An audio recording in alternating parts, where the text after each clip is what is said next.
Before watching the video, don't forget to subscribe the channel and enable bell notification to never miss an update from us. Hello everyone and good morning all of you. This is Ashima Shukla, your current affairs and banking awareness faculty at Entry Platform. And in this video, we'll be taking care of all the important news events. So all the news events of the past day, all the important and major news events which are important for exams are going to be covered in this video in short and crisp format so that you can cover all the major developments as well as you don't have to invest much of your time, right? And this video is going to be helpful from start till the end because we are going to cover all the major news events in a theoretical form. And for those who want to practice the questions, we have everyday free quiz which happens on Entry app for current affairs. You can check that platform. It's again a 15-minute, hardly 15-minute quiz every day, and over there you can take your preparation to a next level by preparing for the questions as well. Right. Now we'll be starting with the discussion of our news events. First news event is related to RBI. RBI has allowed prepaid mobile recharges through Bharat Bill Payment System or BBPS. Now this recent development has taken place with RBI approving it. For this, you also need to know that BBPS is an instrument of National Payments Corporation of India (NPCI). BBPS is an interoperable platform and it is usually used for recurring bill payments. So this decision was in regard of the constant developments that are taking place in the distinct biller categories. And second of all, to allow prepaid customers with additional options for a recharge. Mobile prepaid recharges as a biller category will be inducted in BBPS and the name change will be implemented on or before 31st of August 2021. Name changes of all of these, whatever changes are being inducted, they will be on or before 31st of August. That's the last date. BBPS is the one which grants bill payment service to consumers through network of agents, retail shops, bank branches, digital channels like internet banking and banking mobile apps, and using of UPI cards, AEPS, wallet, cash, and it also provides instant confirmation regarding. Now, here you also need to know who is the MD and CEO of NPCI. NPCI current MD and CEO is Dilip Asbe, right? All right. Next we have is regarding Facebook. Facebook has launched a new initiative called Report It, Don't Share It. So this initiative is one which has been launched regarding the awareness for any child abuse content on the platform of Facebook. So in for this, Facebook has partnered with civil society organizations like Arambh India Initiative, Cyber Peace Foundation, Arpan. And the objective of this initiative is that people should not post or reshare those content which are related to child abuse. Rather than that, they should report it to Facebook. So this initiative has rolled out as an animated video which showcases the negative impact when you are reposting a certain child abuse content, and what how it would be better if you just report it rather than resharing it and condemning the image of the child as well. Right.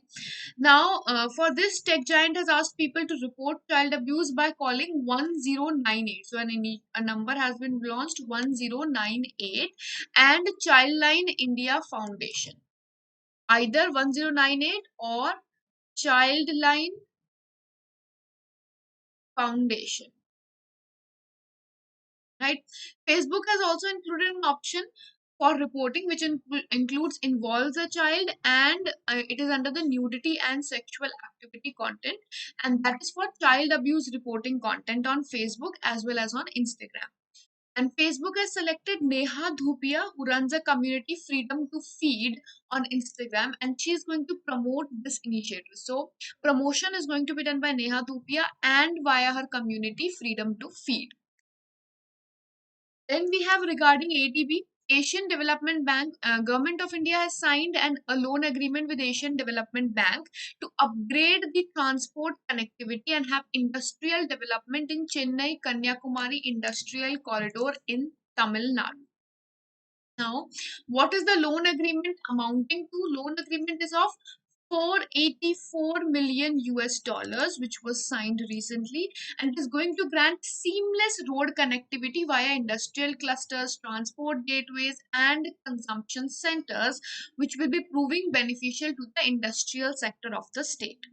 Right, and in this 590 kilometers of state highway, 590 kilometers of state highway in CKIC, which will be focused areas will be upgraded so that they will connect 23 out of the 32 districts between Chennai and Kanyakumari. And via this, employment opportunities are also going to be there, or increase in employment opportunities is also going to be there in this. Right. Then we have a few one-liners. Ambuja Cement Foundation has collaborated with NABARD to implement employability through second phase of skill initiative project. And the funds were granted by NABARD under Gramya Vikas Nidhi. So Gramya Vikas Nidhi is of NABARD, and under that this approval has been done. The fund will be granted by NABARD, and the category is Gramya Vikas Nidhi. Both the entities will be granting training to approximately 19 locations. In about 19 locations, the facility is going to be provided for a duration of 2 years, and it's going to be in 12 trades that the training is going to be provided.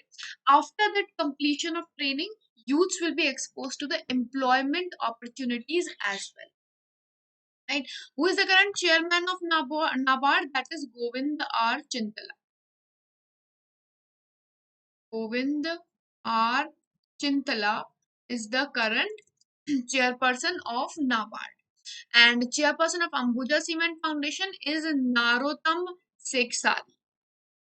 Then NHPC, which is National Hydroelectric Power Corporation, has signed MOU with Bihar State Hydroelectric Power Corporation, and that is to implement the 130.1 megawatt of Dagmara hydroelectric project in Bihar region, which is going to be developed on Kosi River. The river on which it is going to be developed is Kosi, and it is going to be in Saupal district in Bihar. In Saupal district, it is going to be constructed. Right. And Policy Bazaar has received approval from Insurance Regulatory and Development Authority of India to perform roles as an insurance broker. And this has been approved. Now a Policy Bazaar will be undertaking insurance aggregation operations as well. Where are the headquarters of Policy Bazaar? That's in Gurgaon, Haryana. Headquarter of IRDAI is in Hyderabad, and the chairperson of IRDAI is Subhash Chandra Kuntia. RevUp is the name of accelerator program which was launched by Telangana Artificial Intelligence Mission recently, which will enhance and empower the startups in the artificial intelligence domain. So increasing more startups in AI domain is the reason why this program has been launched. Ministry of Ports, Shipping and Highways and Ministry of Civil Aviation have signed MOU to develop seaplane services in India, and this development will be taking place under RCS Udan scheme. RCS Udan scheme. So what is RCS? That is Regional Connectivity Scheme. Ude Desh Ka Aam Nagrik scheme, which is of Government of India. It's going to boost the tourism services and also impart eco-friendly transportation facility in the country. Who is the current Union Minister of Ports, Shipping and Waterways? That is Mansukh Mandavia. Mansukh Mandavia is the current Union Minister for Ports, Shipping and Waterways. Who is the Minister of Civil Aviation? That is Hardeep Singh Puri. IIT Bombay has hosted the conference of BRICS Network Universities as a part of 13th BRICS Summit, which chairship of BRICS is already with India this year. Twitter has appointed interim chief compliance officer. Name is soon to be given out by the ministry, but appointment has happened. They have responded to the regulations of IT which were passed recently in India. Mandatory hallmarking of gold jewelry and artifacts will be effective from 16th of June. So jewelers in 256 districts will be allowed to sell only 14, 18 and 22 carats of gold jewelry after the hallmarking is made compulsory. Prime Minister Narendra Modi virtually addressed UN high-level dialogue on desertification, land degradation, and drought. Cabinet has approved a deep ocean mission to explore the deep ocean of resources. Ministry of Earth Science will be the nodal ministry for the implementation of deep ocean mission. This ministry is currently under Dr. Harshvardhan. 17th of June is observed as World Day to combat desertification. That's when this high level dialogue was also conducted on desertification, land degradation, and drought. This year, the theme was restoration, land recovery. We build back better with a healthy. With this, we'll be winding up the segment. For all those who have watched us, don't forget to like the video, share the video, and you can download Entry app from the link which is provided below. So do check that out. It has a lot of free stuff, lot of high quality mocks for your preparation.